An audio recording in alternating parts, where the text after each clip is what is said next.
Every click is one complete turn of a dead star. This one turns about 1.4 times each second. The Crab pulsar turns 30 times. The fastest pulsar we know turns 716 times before 1 second has passed. At that speed, the individual beats disappear into a note. The object making it is about the size of a city and contains more mass than the Sun. This is Cosmion. Point it at any question in the universe, and it will show you the answer, whether you can bear it or not. Tonight, we point it at a pulsar. We follow one rotation from the surface of a crushed star through a radio telescope on Earth and into the navigation system of a spacecraft that may have nobody left to call. The speed is only the entrance. The stranger question is how a stellar corpse became one of the most precise clocks in nature. Begin with the star before it died. A massive star spends its life holding gravity back with pressure from nuclear fusion. When its core can no longer release enough energy, that balance ends. The core falls inward. Electrons are forced into protons. Matter that once occupied a volume larger than Earth is crushed into a ball roughly 24 kilometers wide. The outer star rebounds and explodes. The core survives as a neutron star, a sun's worth of matter packed so tightly that a sugar cube-sized piece would weigh around 1 billion tons. The collapse also takes rotation that was spread across a giant star and concentrates it into something smaller than London. Like a skater pulling in their arms, the shrinking core spins faster. Its magnetic field is compressed with it. Charged particles are torn from the surface, accelerated, and channeled above 2 magnetic poles. No camera could watch the real surface complete hundreds of turns each second. Every close view in this film is an artist impression, slowed enough for the geometry to be visible. The magnetic poles do not have to line up with the axis of rotation. When they are tilted, the radiation beams sweep around the star. The star is not flashing. The beam is moving. We see a pulse only when that beam crosses our line of sight, exactly as a lighthouse appears to blink when its lamp points towards us. If neither beam ever crosses Earth, the same neutron star may be invisible to a radio search. A pulsar is partly an object and partly an alignment. The radiation can arrive as radio waves, visible light, X-rays or gamma rays. The pulse period tells us how quickly the star turns. The pulse shape tells us what the beam looked like as it passed. Listen to an ordinary radio pulsar, 1.4 turns each second.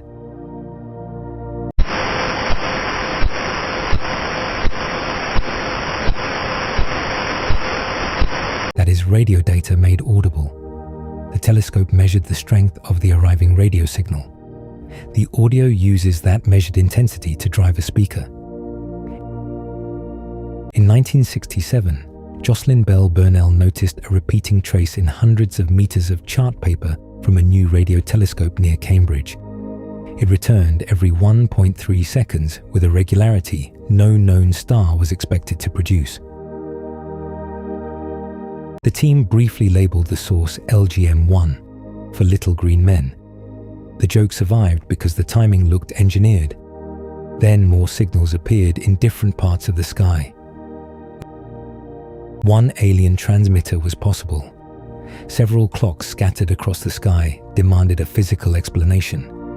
A rotating neutron star supplied it. The Crab pulsar gave astronomers a visible crime scene.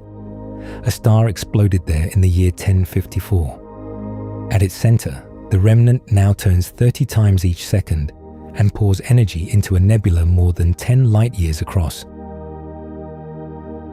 This is what 30 rotations per second sound like in radio data.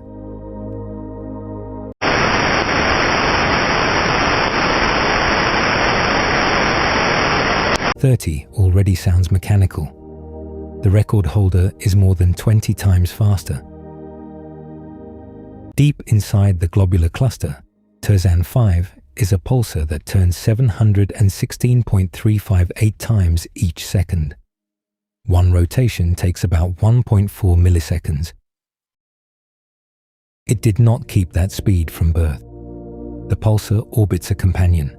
Over time, material pulled from that companion transferred angular momentum to the neutron star and spun it back up. Astronomers call that recycling. An old pulsar can return as a millisecond pulsar, turning faster than many newly formed ones. The record holder is too faint for a clean direct audio recording.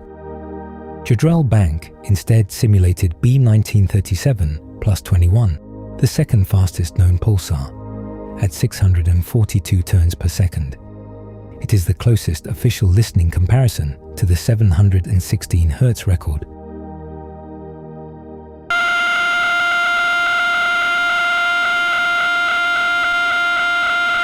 The tone is not air moving beside the star. It is the rotation period translated into pressure waves here on Earth. The speed is measured. The sound is how we choose to sense it. Rotation does not keep a pulsar fixed in one place. A supernova can kick the remnant away from the explosion that made it. This pulsar is crossing the sky at the tip of the Guitar Nebula. It is moving through interstellar gas, while a wind of particles blows bubbles behind it. Chandra sees a filament of energetic matter and antimatter stretching about 2 light-years from the star. Hubble sees the head of the nebula changing as the pulsar moves. The artist impression makes that motion visible from beside the star.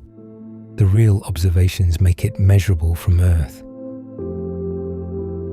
The crab shows the other side of the same engine. Its rotating magnetic field drives an equatorial wind and polar jets. The pulsar is smaller than a city, yet it keeps the surrounding nebula shining. That energy is taken from the rotation. Pulsars slow as they age. Eventually, some can no longer maintain the electric fields that produce their beams. The clock becomes quiet. Even before that, a pulsar can glitch. Its rotation suddenly jumps as the crust and the fluid inside exchange angular momentum. The best clocks in the galaxy still carry the physics of a broken star. Yet the most stable millisecond pulsars rival atomic clocks over long periods. Their ticks arrive from fixed directions far beyond the solar system. That makes them useful for more than astronomy. In 1977, NASA engraved a map onto the cover of the Voyager Golden Record. 14 lines point towards 14 pulsars. Beside each line is the pulsar's period. Position and time are hidden together in that drawing. The directions locate the sun. The periods change as pulsars age, giving a distant reader a clue to when the map was made.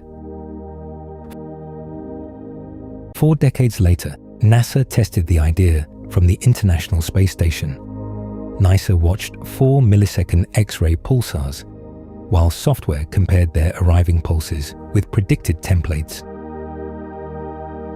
In a 2-day demonstration, Sextant recovered the station's orbit to within 10 kilometers in its least accurate direction, using only pulsar signals. Move the spacecraft, and some pulsars arrive a little earlier while others arrive a little later. Measure enough beacons, and those tiny differences reveal where the spacecraft is. Earthbound GPS needs satellites around Earth. Pulsar navigation uses dead stars spread across the galaxy. A future spacecraft could check its position near Mars, beyond Jupiter, or far outside the planets without waiting for Earth to answer. A pulsar begins when a star loses its battle with gravity. The explosion destroys almost everything recognizable. What remains can turn darkness into a clock, leave a trail across the sky, and show another machine where it is. The fastest one completes 716 rotations every second. The real achievement is that we learned to count them from across the galaxy. The lens does not blink. Subscribe, because next time we point it at magnetars, dead stars whose magnetic fields can distort the atoms around them.